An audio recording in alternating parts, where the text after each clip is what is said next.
Maniwala kayo't sa hindi, hindi na sila mga bata. Eto si Jito, 26 years old, at eto naman si Maymay, 22 years old. Siguro kung buhay pa yung kapatid niya, maging masaya din siya. Dito sa Jose Dalman, Zamboanga del Norte, matatagpuan ang taong hindi pangkaraniwan. Hindi rin natin masasabi na sila ay matatanda dahil ang kanilang postura ay postura ng bata. Maliliit at malalambot ang kamay, ang paa at ang buong katawan. Pero maliban na lang sa kanilang mga ngipin. Alam mo na nagkakaanak ka ng mga ganito, hindi ka ba natakot na baka puro ganito na lang maliit? Wala ra po. Salig lang po ko sa Ginoo. Nakoy anak isa ani, pero saon man nawala man gyud siya kay dili man ta kita po'y nagbuot sa iyang kinabuhi. Pero kunaw nun murag dili ka kadawaton. Maliban kay Jeto at Maymay, may isang anak rin si ate na kagaya sa kanila. Ngunit hanggang 8 years old lang raw ito at di na kinaya ang kanyang mahirap na kalagayan. Eto naman si Maymay, mas hindi tumudi. Mas malagi siyang masaya lang kumpara kay Jito. I-check natin kung nasisiyahan pa ba sila sa mga palabas na pambata. Naaaliw siya guys sa Cocomelon. Si Maymay ay nakakapaglakad kapag may nasasandalan. Kabaliktaran naman kay Jeto na hindi talaga nakakatayo.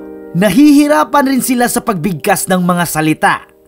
Paminsan-minsan lang ito may sinasabi at hindi pa masyadong naiintindihan. Bilang isang inate, hindi ka ba nasasaktan sa sitwasyon ng iyong anak? Siyempre, masakitan ka. Akong pangandoy sa akong anak, gusto na ko maka-eskwela. Pero wa man ko'y mahimo, wa man gyud sanid ako. Bisan unsaon nimo pangamuyo sa Ginoo nga, mudako siya. Pero di man gyud bisag unsaon pa nimo siya pangamuyo.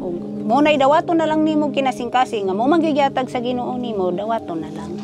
Mahirap ang buhay nila dahil si ate ay isang housewife lang. Maliban sa pagbabantay ng kanyang dalawang anak, may alagang baboy rin siya upang kung makabenta ay may maitusto sa pang-araw-araw. Habang ang kanyang asawa ay kumikita sa pagtutuba ng niyog.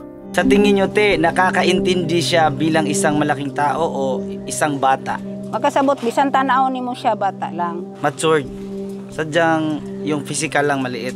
Anong una, nalulungkot ako kasi ang maliit kay ko. Pero may mas maliit pa sa akin. Ako, 34, 22 ito.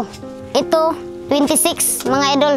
Bilang tulong kasama ko si SB member Elmer Libre, bumili kami ng groceries at bigas na pwede nilang konsumuhin para sa susunod na mga buwan. Please support SB member Elmer Libre. So te, para sa inyo, bumili kami ng 5 sakong bigas at mga kaunting groceries. Ang bad news ay hindi kami nakabili ng gatas para sa kanila. 1, 2, 3, 4, 5, 6, 7, 8, 9, 10, 11, 12, 13, 14, 15, 16, 17, 18, 19, 20. Ate, kayo na bahala te.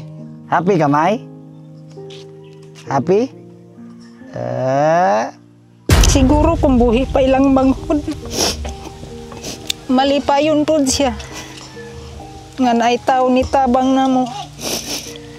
Siguro, karon siya naglantaw na mo ang gitabangan, mali pa yun po siya.